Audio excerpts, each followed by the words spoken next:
గల్ఫ్లో భారీ పేలుడు సంభవించింది. ఇరాన్ గల్ఫ్ కంట్రీస్ పైన చాలా భయంకరంగా దాడులు చేస్తూనే ఉంది. ఇరాన్ ఇజ్రాయెల్ అమెరికా యుద్ధంలో ఇప్పుడు Gulf countries the most affected కంట్రీస్గా ఉండిపోతున్నాయి. బహ్రెయిన్ పైన 10 చోట్ల ఈరోజు తెల్లవారుజాము నుంచి భారీ మిసైల్స్తో విరిపించబడింది ఇరాన్. దీంతో అక్కడ నుండి అమెరికా స్థావరాలనే టార్గెట్ చేస్తూ ఇరాన్ మిసైల్ వర్షం కురిపించింది. ఈ స్థావరాల్లో 10 చోట్ల భారీగా మంటలెగిసిపడ్డాయి. పలు మిసైల్స్ని ఇంటర్సెప్ట్ చేసే ప్రయత్నం, అంటే తిప్పికొట్టే ప్రయత్నం బహ్రెయిన్ వైపు నుంచి జరిగినా ఏమాత్రం సఫలీకృతం కాలేదు. 10 చోట్ల ఈ మిసైల్ వర్షం కురిసింది. మాల్స్, హోటల్స్లో పెద్ద మొత్తంలో ఈ దాడి తాలూకా ఆందోళన రేకెత్తించడంతో వాటిని మూసివేయాల్సిందిగా బహ్రెయిన్ ప్రభుత్వం నుంచి కీలకమైన ఆదేశాలు కూడా జారీ అయ్యాయి. గల్ఫ్ దేశాలపైన ఇరాన్ ఇంకా ఈ ప్రతీకార దాడులు కొనసాగిస్తూనే ఉంది. దుబాయ్, బహ్రెయిన్, ఖతార్, సౌదీల్లో హైటెన్షన్ వాతావరణం నెలకొంది. ఒక రకంగా చెప్పాలంటే గల్ఫ్ కంట్రీస్ అన్నీ కూడా ఇప్పుడు అంధకారంలోకి నెట్టవేయబడ్డాయి. అమెరికాకి సపోర్ట్ చేసేటువంటి గల్ఫ్ దేశాలన్నీ కూడా ఇప్పుడు ఇరాన్ టార్గెట్ రేంజ్లో ఉన్నాయి. సో మనం ఒక ట్వీట్ చూస్తున్నాం. Syed Abbas Araghchi, Israel has hit 2 of Iran's largest steel factories, a power plant and civilian nuclear sites among the other infrastructure. Israel claims it acted in coordination with the US. Syed Abbas Agharchi, to Iranian defense minister, attack contradicts POTU's extended deadline for diplomacy. Iran will exact heavy price for Israel claims. So Iran ki సంబంధించినటువంటి defence minister Abbas Araghchi and tweet ఏంటంటే, Israel Iran steel factories పైన 2 చోట్ల power plants పైన దాడులు చేసింది. Civilian nuclear sites పైన కూడా దాడి చేసింది. చాలా పెద్ద మొత్తంలో ఇన్ఫ్రాస్ట్రక్చర్ ధ్వంసం అయిపోయింది.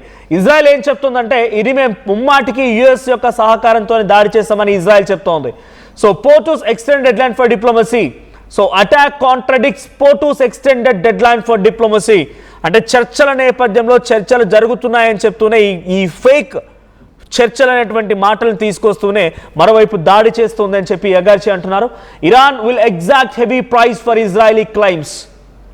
సో వాళ్ళు చేసిన ప్రతీకార దాడిలో, వాళ్ళు చేసే దాడిలో భాగంగా ప్రతీకార దాడి, ఎగ్జాక్ట్ హెవీ ప్రైస్, ఎగ్జాక్ట్ అంతకంతకు ప్రతీకారం తీర్చుకుంటాం అనేది Iran defence minister Abbas Araghchi చెప్తున్నమాట.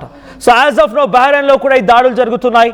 సో బహ్రెయిన్ వైపు నుంచే కాదు, యెమెన్ నుంచి కూడా ఇజ్రాయెల్ పైన ఇరాన్ దాడి చేస్తోంది. యెమెన్ హౌతీలు, అటు ఇరానియన్స్ సుప్రీం లీడర్ అలీ ఖమేనీకి గతంలో ఆయన ఎక్కువగా వారికి ఆర్థిక సహాయం చేయడం, వారికి అన్ని రకాలుగా వనరులు సమకూర్చడంలో హౌతీలు మొత్తం కూడా ఇరాన్కి సపోర్ట్గా మారిపోయారు. సో యెమెన్ నుంచి ఇప్పుడు ఇజ్రాయెల్పై దాడి జరుగుతోంది. నాట్ ఓన్లీ ఫ్రమ్ ఇరాన్ దగ్గర నుంచే కాదు, గల్ఫ్ కంట్రీస్ దగ్గర ఇరాన్కి స్థావరాలు ఉన్నాయి. ఆ స్థావరాల నుంచే ఇప్పుడు ఇజ్రాయెల్ని ఎక్కుపెట్టి దాడి చేస్తోంది ఇరాన్. సో ప్రజెంట్ బహ్రెయిన్ పై కూడా దాడి చేసింది. చాలా చిన్న దేశం బహ్రెయిన్ అనేది, చాలా చిన్న దేశం. ఆ దేశంలో 10 చోట్ల మిసైళ్ల వర్షం కురిసింది. ఈ 10 చోట్ల కురిసిన మిసైళ్ల వర్షాన్ని ఇంటర్సెప్ట్ చేసే ప్రయత్నం కొంత అటు బహ్రెయిన్ వైపు నుంచి చేసినా ఏమాత్రం కూడా అది సరిపోలేదు. చాలా భయంకరమైన దాడులతో తెల్లవారుజాము నుంచి రెచ్చిపోతున్నటువంటి ఇరాన్ కట్టుదిట్టమైనటువంటి భద్రతా మధ్యలోనే ఈ దాడులు చేస్తోంది. చాలా పర్ఫెక్ట్ ప్రిసైజ్ టార్గెట్స్ ద్వారా అమెరికా స్థావరాలపైన, బహ్రెయిన్లో ఉన్నటువంటి అమెరికా స్థావరాలపైన ఇప్పుడు ఇరాన్ ఈ దాడిని కొనసాగిస్తోంది. సో ఈ దాడిలో ఎప్పటికప్పుడు పరిస్థితిని అంచనా వేస్తున్నామని చెప్పి అటు బహ్రెయిన్ మినిస్ట్రీ ఆఫ్ ఇంటీరియర్ ఒక స్టేట్మెంట్ని పాస్ చేసింది. So fresh Iranian strike in Bahrain today.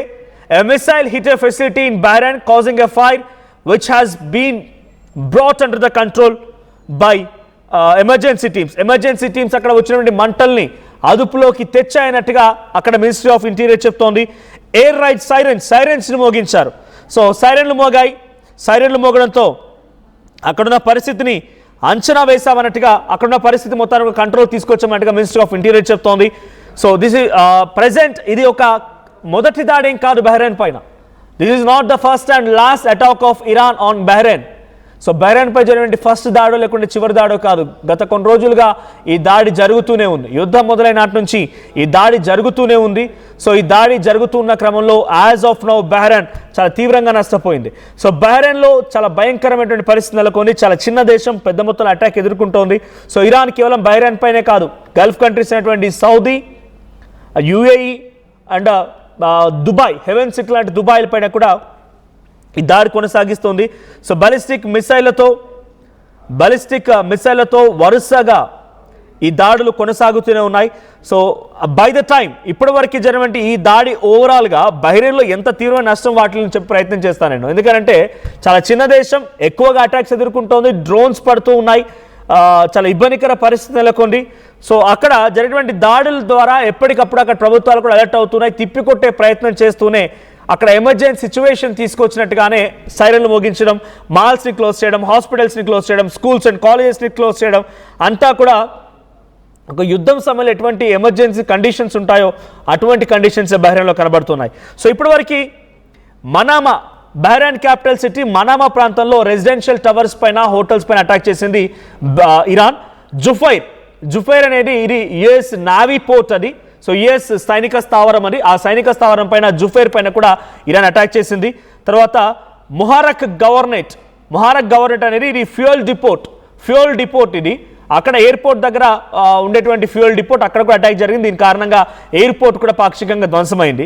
So Mina Salman port, ఇది ఒక oil tanker and infrastructure port, అది కూడా ధ్వంసమైపోయింది.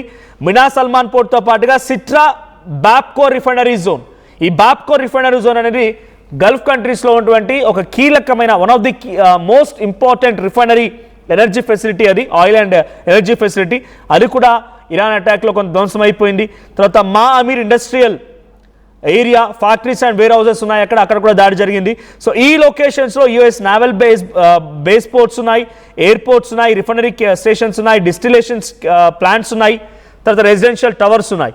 సో ఇప్పటి వరకు జరిగిన ఓవరాల్ దాడిలో కేవలం బహ్రెయిన్ దేశం మాత్రమే 650 కోట్ల రూపాయల ఇన్ఫ్రాస్ట్రక్చర్ని కోల్పోయింది. ఆ తర్వాత 2000 పైచిలుకు కోట్ల ఎక్స్పోర్ట్ అండ్ ఇంపోర్ట్ కారణంగా ఫైనాన్షియల్ లాస్ ఏర్పడింది. అంటే ఓవరాల్గా ఇన్ఫ్రాస్ట్రక్చర్, మ్యాన్ పవర్, ఫెసిలిటీస్ అన్నీ కలగలిపితే 4200 కోట్ల రూపాయల తీవ్రమైన నష్టం వాటిల్లింది బహ్రెయిన్ దేశంలో అన్నట్టుగా అఫీషియల్ డాక్యుమెంట్ ద్వారా తెలుస్తోంది. సో టోటల్ 2026 వార్లో సుమారుగా 8000 కోట్ల రూపాయల oil and refinery damage, military air base సంబంధించి 3000 కోట్లు, సివిలియన్కి సంబంధించి 1500 నుంచి 3000 కోట్లు, పోర్ట్స్ అండ్ షిప్పింగ్ సంబంధించి 5000 కోట్లు. అంటే ఇవన్నీ అంచనా వేస్తే మొత్తం కలిపితే 30,000 నుంచి 50,000 కోట్ల రూపాయల నష్టం వాటినట్టు తెలుస్తోంది. సో లాస్ట్ 1.5 అవర్ నుంచి, అంటే నేను చెప్పేటువంటి ఈ వార్త నుంచి లాస్ట్ 1.5 అవర్ నుంచి మిసైల్ వర్షం కురిసింది. బహ్రెయిన్ డిఫెన్స్ అలర్ట్ అయిపోయింది, సైరన్స్ యాక్టివేట్ చేసింది, ఇంటర్సెప్ట్ చేసే ప్రయత్నం చేసింది. సో ఫెసిలిటీస్ మొత్తాన్ని కూడా ధ్వంసం చేసే ప్రయత్నం చేసింది. భారీగా మంటలు ఎగిసిపడ్డాయి. ఆ మంటలు మొత్తాన్ని కూడా అదుపులోకి తీసుకొచ్చే ప్రయత్నం మినిస్టర్ ఆఫ్ ఇంటీరియర్ చేసేట్టుగా ప్రయత్నం చేసినట్టుగా ట్వీట్ కూడా ఉంది. సో ఒకసారి నా కొలీగ్ కళ్యాణ్ జాన్ అవుతారు నాతో పాటుగా. బహ్రెయిన్లో ఇంతటి స్థాయి నష్టం, బహ్రెయిన్ అనేది చాలా చిన్న దేశం, ఇంతటి స్థాయి నష్టం జరుగుతుంది అని ఎవరు ఊహించలేదు. ఈజీ టార్గెట్ అయిపోయింది ఇరాన్కి బహ్రెయిన్ అనేది. కళ్యాణ్, బహ్రెయిన్ పైన వరుస అటాకులు జరుగుతూ ఉన్నాయి. 30,000 నుంచి 50,000 కోట్ల రూపాయల నష్టం కేవలం ఒక చిన్న దేశమైనా చాలా తీవ్రంగా నష్టపోయింది. సో ఈ బిగ్గెస్ట్ ఫైనాన్షియల్ లాస్తో పాటుగా ఇప్పుడు ఇంకా అటాక్స్ జరుగుతూనే ఉన్నాయి, ప్రాణ నష్టం జరుగుతూనే ఉంది. సో ఈ అటాక్ ఎలా చూడాలి? ఇంకా ఇరాన్ ఏ స్థావరాలపై అటాక్ చేసే అవకాశం ఉంది? రైట్ మనోజ్, మనం చూస్తే ఇటు బహ్రెయిన్ని ఎక్కువ ఫోకస్ చేస్తుంది ఇరాన్ అని చెప్పుకోవచ్చు. ప్రస్తుతానికి చేసిన రీసెంట్ ఆపరేషనల్ వేవ్స్, అంటే మిసైల్ అటాక్స్ ఏవైతే జరిగినాయో అవన్నీ ఇటు బహ్రెయిన్నే ప్రైమరీగా ఫోకస్ చేస్తున్నాయి. అలాగే గల్ఫ్ కంట్రీస్ని కూడా ఫోకస్ చేస్తున్నాయి. ఒక రకంగా ఇటు బహ్రెయిన్కి సంబంధించి ఒకసారి డీటెయిల్ చెప్పే ప్రయత్నం చేస్తా. అమెరికాకి సంబంధించిన fifth fleet head quarters Manama అనే ప్లేస్ ఏదైతే ఉందో ఆ ప్లేస్లో అమెరికాకు సంబంధించిన 5th ఫ్లీట్ హెడ్ క్వార్టర్స్ అది. ఆ హెడ్ క్వార్టర్స్లోని ఆ నావల్ బేస్ని, అలాగే జుఫైర్, మీరు చెప్పినట్టు జుఫైర్ డిస్టిక్ ఏదైతే ఉందో ఆ జుఫైర్ డిస్టిక్లో ఇటు ఇరానియన్ డ్రోన్స్ అలాగే మిసైల్స్తోని మొత్తానికైతే స్ట్రైక్స్ చేసినట్టు తెలుస్తుంది. దానికి సంబంధించిన విజువల్స్ని మనం చూస్తున్నాం స్క్రీన్ పైన. ఇటు దట్టమైన పొగ ఎగిసి పడుతున్న విజువల్స్ అన్ని కూడా అక్కడవే. అలాగే షేక్ ఇసా ఎయిర్ బేస్, ఇటు అమెరికా అలాగే బహ్రెయిన్కి సంబంధించిన జాయింట్ ఎయిర్ బేస్ అని చెప్పొచ్చు. ఇక్కడ MQ-9 అంటే అన్మాన్డ్ ఏరియల్ వెహికల్స్, డ్రోన్స్ అన్నమాట. ఆ డ్రోన్స్ కి సంబంధించిన హ్యాంగర్స్, అలాగే శాటిలైట్ కమ్యూనికేషన్ సిస్టమ్స్, అలాగే అమెరికాకి సంబంధించిన డిఫెన్స్ లాజిస్టిక్స్ కి సంబంధించిన హబ్స్, అలాగే మ్యూనిషన్స్, ఇవన్నీ కూడా అమెరికా అలాగే బహ్రెయిన్ జాయింట్ ఆపరేషన్ ఒకటి. ఇంకొకటేమో అమెరికా ఫిఫ్త్ ఫ్లీట్ కి సంబంధించిన హెడ్ క్వార్టర్స్, వీటినే ప్రధానంగా టార్గెట్ చేస్తూ ఇరాన్ మిసైల్స్ ని స్ట్రైక్ చేసింది. ఇరాన్ మీద చేసిన దాడికి ఒక పక్కన పీస్ కావాలి, పీస్ డీల్ కావాలి, సీజ్ ఫైర్ కావాలి, ఒక 10 days సీజ్ ఫైర్ అంటూ అమెరికా ఒక మాటలు చెప్తూనే వస్తుంది, ప్యారలల్ గా స్ట్రైక్స్ చేస్తుంది. దానికి రెస్పాన్స్ ఇస్తూ ఇటు ఇరాన్ ఈ స్ట్రైక్స్ ని చేసినట్టు తెలుస్తుంది. మరో పక్కన ఇటు మొహరక్ ఐలాండ్ అలాగే ఏవియేషన్ ఇన్ఫ్రాస్ట్రక్చర్, ఇక్కడ డ్రోన్స్ తోని అటాక్ చేసింది. ఆ డ్రోన్స్ తోని ఒక మేజర్ ఫెసిలిటీ దట్టమైన మంటలలో మొత్తానికైతే అది ప్రస్తుతానికి ఆ మంటలతో నిండిపోయినట్టు ఉన్న సిచ్యువేషన్ చూస్తున్నాం. మరో పక్కన ఇటు మొహరక్ ఐలాండ్ ఏదైతే ఉందో అది బెహ్రెయిన్ ఇంటర్నేషనల్ ఎయిర్పోర్ట్ పక్కనే ఉంటుంది. సో అక్కడ జెట్ ఫ్యూయల్ ట్యాంక్స్ ఇవన్నీ అంటే ఫ్లైట్స్ లో యూజ్ చేసే ఫ్యూయల్ కి సంబంధించిన ట్యాంక్స్ ఇవన్నీ కూడా అక్కడే ఉంటాయి. సో అక్కడనే అటాక్ చేసింది. దాంతోపాటు ఈ డ్రోన్స్ ని అలాగే ఈ మిసైల్స్ ని వీటికి సంబంధించి వీటిని బెహ్రెయిన్ లో ఉన్న ఎయిర్ డిఫెన్స్ సిస్టమ్ వాటిని న్యూట్రలైజ్ చేయడానికి ట్రై చేసినప్పుడు ఆ న్యూట్రలైజ్ చేసే క్రమంలో ఆ డ్రోన్స్ కి సంబంధించిన విడిభాగాలు, ఆ మిసైల్స్ ని డ్రోన్స్ కి సంబంధించిన విడిభాగాలు రెసిడెన్షియల్ బిల్డింగ్స్ పైన పడ్డాయి. ఇరా వ్యూస్ టవర్ అనే ఆ విజువల్ని మనం చూస్తున్నాం. రైట్ సైడ్ బాక్స్ లో కనిపించే ఆ బిల్డింగే ఇరా views tower.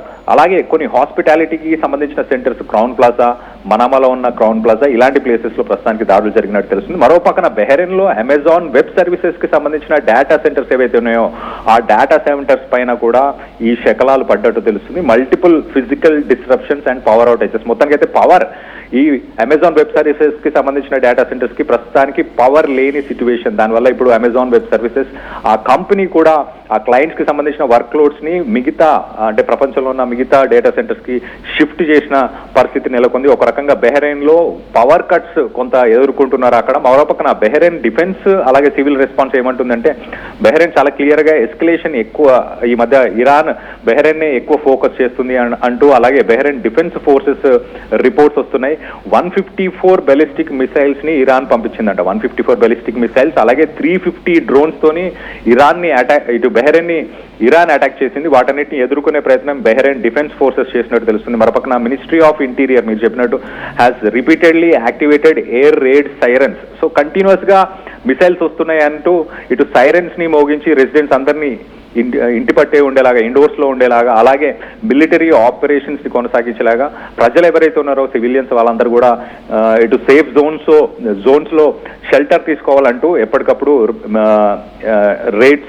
Air ride sirens ని మోగించారు. మరో పక్కన ఒక్కసారి మనం చూస్తే కనుక బెహ్రెయిన్ తో పాటు ఇటు గల్ఫ్ దేశాలన్నింటినీ కూడా ఒక్కసారిగా 10 డిఫరెంట్ లొకేషన్స్ అని చెప్పుకోవచ్చు, 10 డిఫరెంట్ లొకేషన్స్ గల్ఫ్ కంట్రీస్ కి సంబంధించి వాటన్నిటిని కూడా ప్రస్తుతానికి ఇరాన్ టార్గెట్ చేస్తుంది.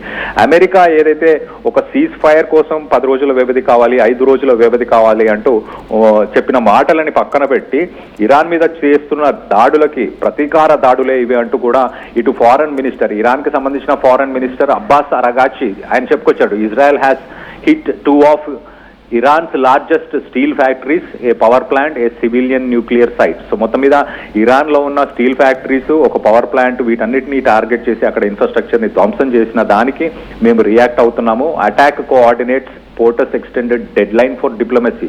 Iran will exact heavy price for Israeli crimes. Israel చేస్తున్న ఈ క్రైమ్స్ అన్నిటికీ కూడా ఖచ్చితంగా ఎగ్జాక్ట్ లెవెల్లోనే మేము ఖచ్చితంగా రెస్పాండ్ అవుతామంటూ కూడా ఇటు అబ్బాస్ అరగాచి ఇరాన్ ఫారెన్ మినిస్టర్ చెప్పుకొచ్చే ప్రయత్నం చేస్తారు. ఒక పక్కన JD వ్యాన్స్ నెతన్యాహుకి చాలా క్లియర్గా ఎట్టి పరిస్థితుల్లో కూడా మనం ల్యాండ్ అటాక్ చేసి ఇరాన్ని గెలవలేని పరిస్థితి.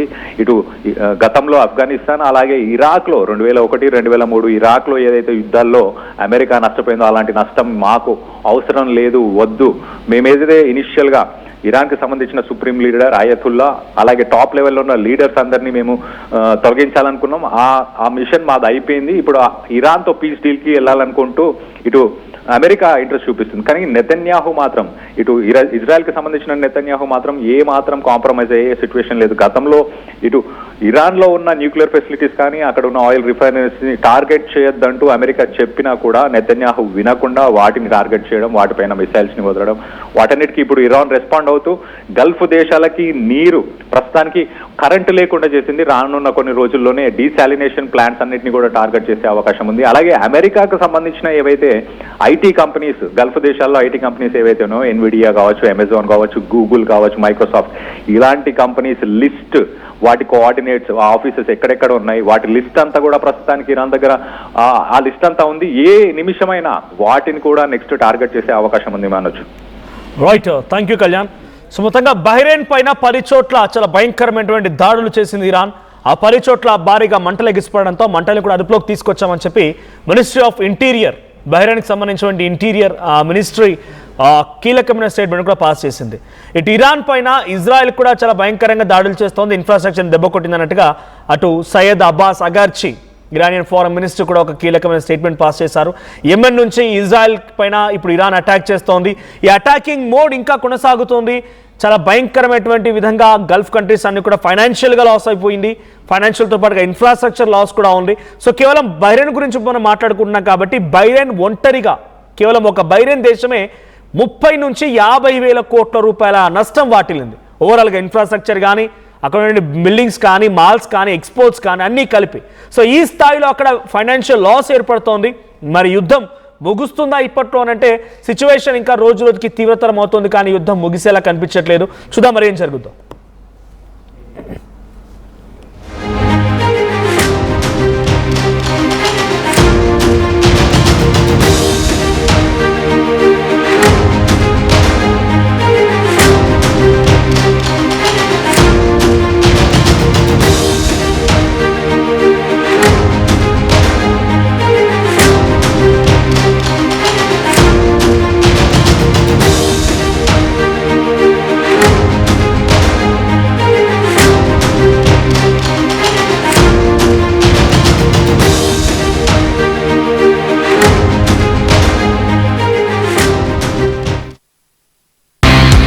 At KLA, we help you not only gain knowledge, but also experience it.